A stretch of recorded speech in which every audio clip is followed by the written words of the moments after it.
Now, whatever I just did with uh VLOOKUP, we could also have done with index and match. So I'm going to get the price for body lotion. I'm going to say index. I want you to get the price. Index, I want you to get the price. So I said index, I want you to get me the price, comma, and I want you to match it using body lotion, which is a product, which is in the product list, comma, and I want you to give me an exact match, and I want this. So it gives me that, right?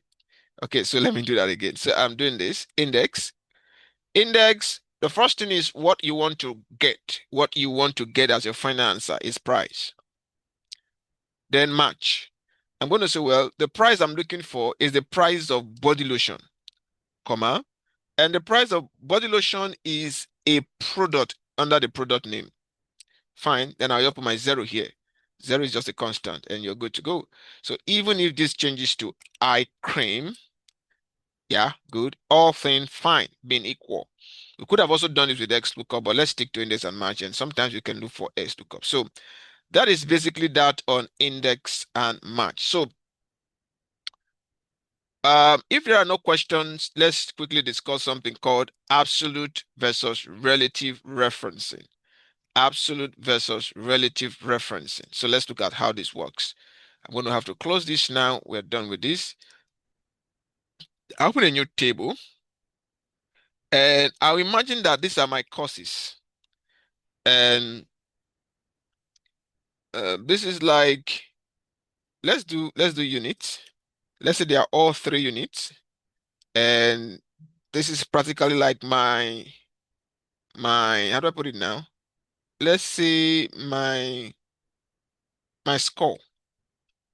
And courses here could be Math 101, Math 102. I know, I think we should do something. Pain 101, Pain 102, Pain 103.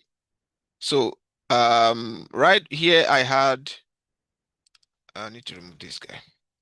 Here I had 45, here I had 60, here I had 70. Very good. I want to check my past status or my remark. Let me put remark. Now, of course, you guys know that anything that is less than, so let me do this as 39. Let me add in 104. And this is going to be like 45, right? Good. So I'm going to do something like, okay, fine. My remark is if this score is less than 40, output failed. Otherwise, output passed. If D3, which is 39, is less than 40,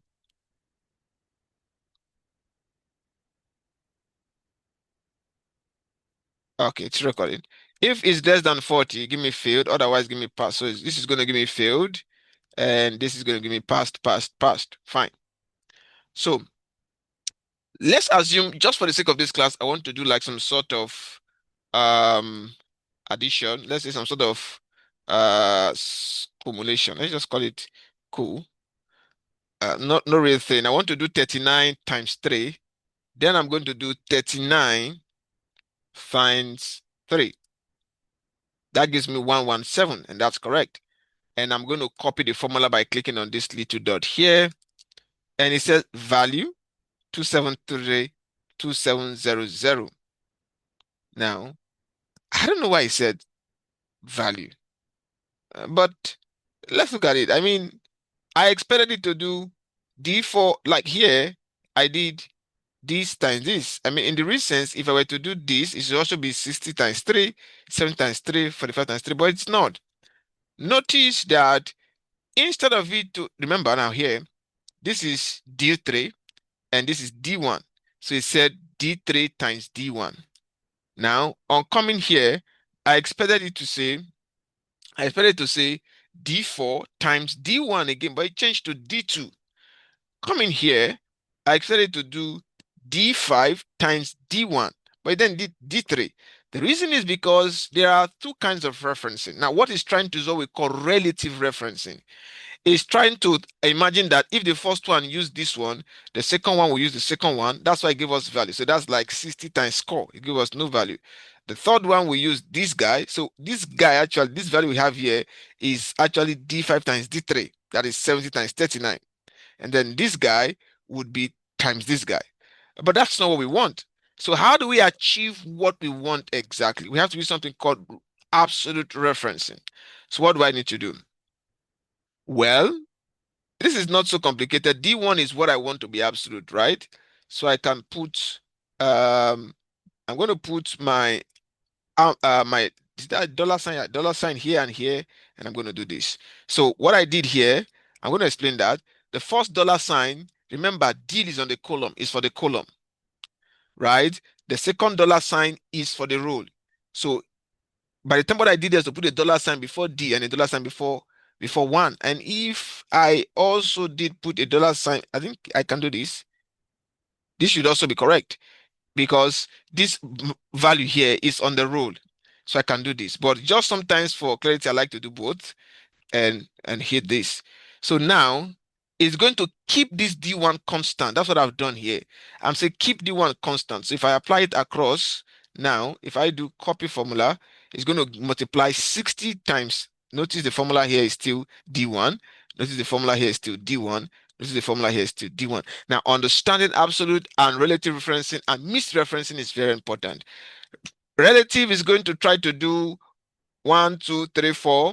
Absolute is going to keep that value constant, that cell number or cell address constant all through your analysis. So these two kinds of referencing are very important because when you start building your model, you may have a need for them. So that's just what we're talking about, absolute and relative referencing. It's so easy, it's so cool, and it's so nice, guys. So can I have any questions? Do I have any questions from this in terms of the types of referencing that we have?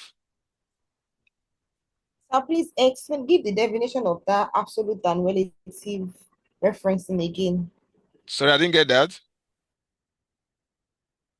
So what I said was that please like recap the definition of that absolute and relative like in a simple form. Like in terms of defining relative and absolute.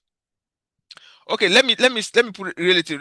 Relative referencing basically allows you to copy formula from one set to another automatically. That's relative. Are you with me? Hello. Yes, sir. Yes, sir. Whereas absolute referencing keeps the value stuck without changing the cell number. It keeps the value stuck without changing the cell number. If you understand the exercise I gave here, if I just use if I just use times this here, I'm going to get it correctly for the first one, but it's not going to work for others because for this one, it did D1. You know what it's trying to do? Let me show you what it's trying to do. It's like when you do 20, you do 5, you do 10, you do 80, and then you do, let's say 4, 3, 2, 1. Let's say 3 again. Now, you know I can actually do something like this times this. And that gives me this. And now if I copy the formula, notice the formula here is H10 times I10, which is fine. The next one is going to be H11 times I11, H12 times I12, H13 slash I13. So if I do this, I'm going to have even this is H13 times I13. Pretty good. This is okay. This is called relative because every time is increasing by 1 as the column number is also increasing. But in a case where you want to tie a value, you don't want that value to change. What you need to do is that you then need to tell it, okay, I want you to keep this stock for me here. So I'm going to use my dollar sign and that gives me the value. And now I can apply this across board. Oh, sorry. I want you to keep it for me right on the roll. So I'm going to do this. That's it. And I can apply this across as expected. So in this case, it keeps the D1 constant. Here again, it keeps D1 constant. Here it keeps D1 constant. And here it keeps D1 constant. Okay. So in relative referencing, you are basically changing the cell number automatically. Excel is adjusting that automatically. In absolute, the values are fixed. They are not changed. At least one of this column is fixed. It's not changing. right? Is that okay? Yes, sir. Thank you, sir. All right. So let's talk a little about text and concat. Let's see what we can do today. Text and concat. Very good. So text function is used for a lot of things. Text function is used for a lot of things. Okay. Are we together? Are we together? Yes, sir. Yes, sir. Yes, Okay. sir. So let's assume I'm going to remove all of this. Or you know what? I just work with this. I will remove this. So let's assume I have a date here. And because I want to put a date here, if I just type, I could just do today. Today in Excel will give you today's date, which is 9/07/25 based on your system's date. Please take note of the function. I could do today, and that gives me today's date. And it's only showing me the last two digits of the year. If I wanted it to show me the first digit of the year, I can click on it, go to format cells, go to custom. There's a lot you can do on custom. I will choose this. Now it's showing me, then I'll add two more Y at the back here. Basically, I want date, month, and full year. And now I can click on my OK. So this gives me this full year. Now, let's assume I want to get I want to extract the month out. This is like the date, right? Let me just put it here. Let's say I want to get the month. So sometimes you want to do an analysis, you want to do analysis or you want to do a model and you only have the full date. You don't have the month, the year, the day. You want to get that out. So let me say month. Oh no, let me do here. I want to do day. Here I want to do month, and here I want to do year. So I can use the text function. I will say, okay, fine, text function. From this guy, I'd like you to give me the DD. The DD stands for day. That gives me the day. And then I'm going to say text from this function. I want to give me the month. So what do you think the month will be? What do you think will represent the month? MM. MM. Okay. So that's like MM, and that gives me the month. And how about if I wanted to get the month's name? Like, I don't want 7th. I want like the month's name. I think that's July. What do you think I can do?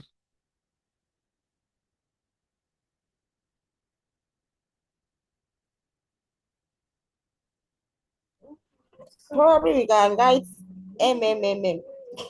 Oh, okay, that makes a lot of sense. So let's try it. She said we should write MM. Beautiful. That worked. So we got July. So 4 M's means the month name. And if you are using 3 M's, you have the first three digits of the month's name, like July, June. But I think I'll stick with the 4. And now I want to get a year. Now, Amaka, it's your turn. I want to get a year. I'm going to say from this date, I want to get a year. So what value do you think will represent the year?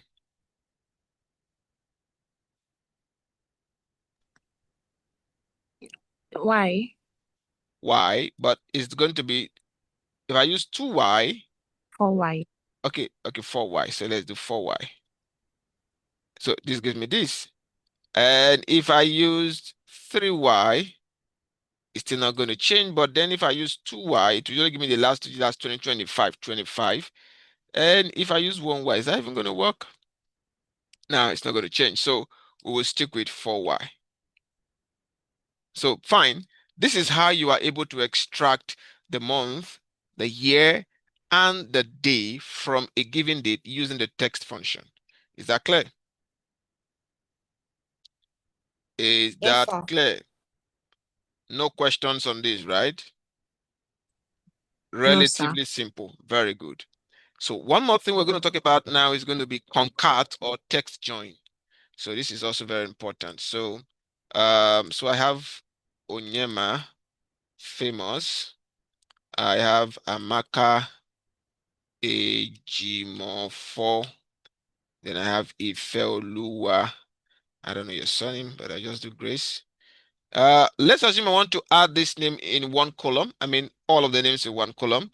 I could do concatenate. I like to use concatenate. It's a bit older though, but I like to use it. So I'm going to say this name, that is E10. I want you to join it. The word concatenate means to join. It means to join. So I want you to concatenate E10. I'll give a space because I want the space to be in between them. Concatenate E10 plus space plus famous. That's F10. And this will give me Onyema Emeka famous.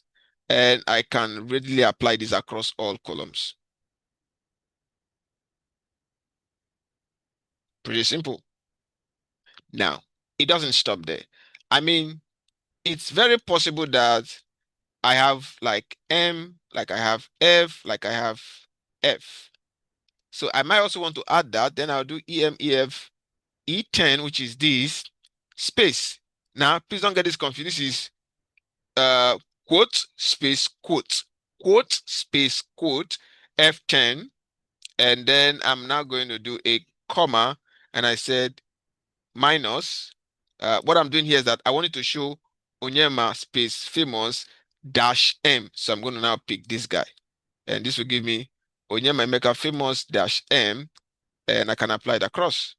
I could even replace the minus with a hash sign. So that way I get this hash famous. Or if I wanted a space, I could just put a space right here. Space, like it's a space before the hash, and I'll get this. And then I could do this. So sometimes this is important when we start doing heavy lifting to automate some additions. I mean, join some things together and give you value. So this is basically how your concatenation works. Now, of course, I could have also used text join. I would do text join. Text join is the limiter. What do I want to separate them? In between them, I'm going to say quote space quote, and then I want to join this, comma, with this, comma, with maybe this, and then I can have this. Oh, let me see. Oh, sorry, I missed the steps. Quote space quote. What's the next one there? I'm going to do include true ignore empty cells, or false include empty cells. I'm going to say include empty cells, comma. Then I can do this, comma, this, and comma this, and that's fine. So I should have this. And if I wanted to have the hash, I could say comma, and then after the first comma, I'm going to do like a hash, comma, before I do this. So I have this. Pretty simple. So that's what the text join does. Text join works like the concat, works like the concatenate. Any question?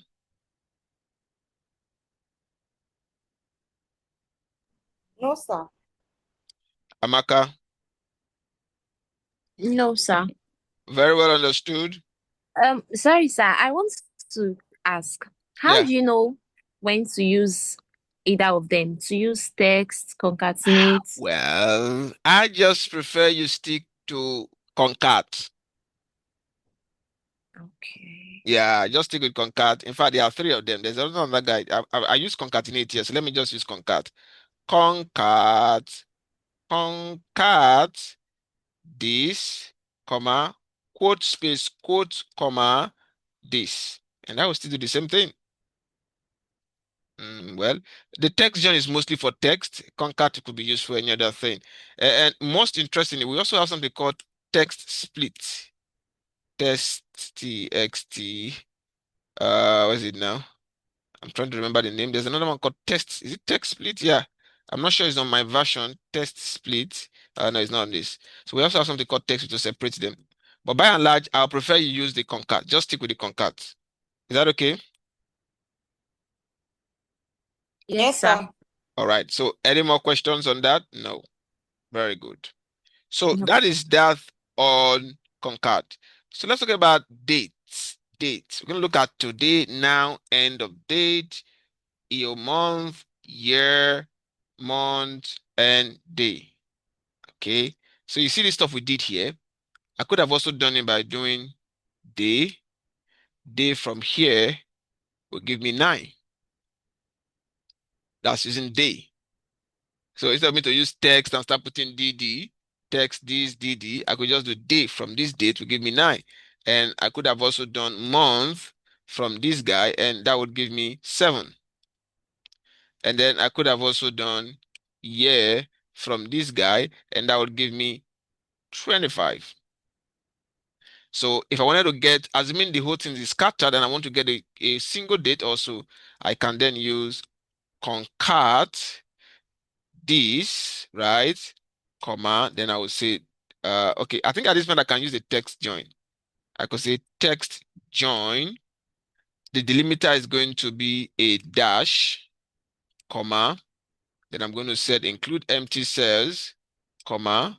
And I'm going to say this, comma, this, comma, this. And I hit my enter. So I have 9725. And if you notice, data type is still general. Anytime you're dealing with date, change the data type to short date. This will properly formatted. So now it's short date. Fine. So that's exactly how this function called year, month, and day worked. And I'm also I've talked about the today, I've talked about the now, right? I think I've used it earlier on. Today basically returns the date. Now returns the date and time. So if I do now, I have the date and time. But if I do today, I have just the date for today.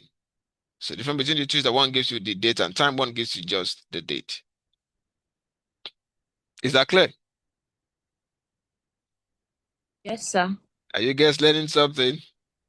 Yes, sir. Yes, sir. All right, all right.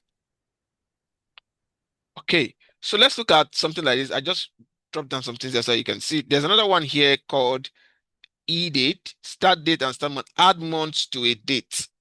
Add months to a date. I think I did one here.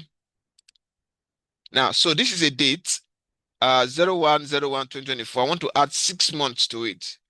I want to add 6 months to this. So the only thing that will change is that the month will change to 6, right? So that's what happens here. That's why you have extra 6 months added to January. That will be the 7th month.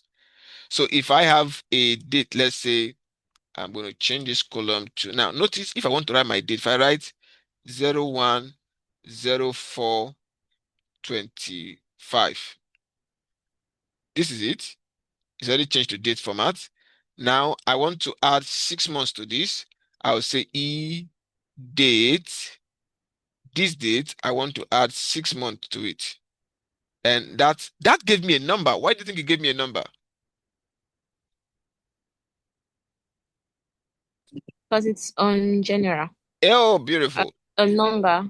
Yeah, so I'm going to change it to short date. Now I have got what I want. So I think I added 6 months to the 4th month. So that's the 10th month now. So I had to change it to dates to get my value. So you see how data types play a very crucial role when you are formatting your data, okay? So that's what the date means. And then we also talk about the EO date, returns end of month. Returns end of month. I think I have an example here. EO date. So this is EO date. I'm doing 01/01/2024. And when is this month going to end? Like how many days does it have? So if I put 2 here, it's telling me that 01/01, the end date is 31/03/2024. About what EO date is doing, let me show you something. It said EO date returns end of month. End of month. So here I'm saying 01/01/2024 2. Now that that is done, notice he gave me, what did he give me as answer? 31/03/2024. Right? So what this is doing is that it's adding 2 months, 2 to the month, and then giving you the last day of that month. 2 to the month, and it's giving you the last day of that month. So that's exactly, but we rarely use EO month. We often use date. Okay. So that is all about these functions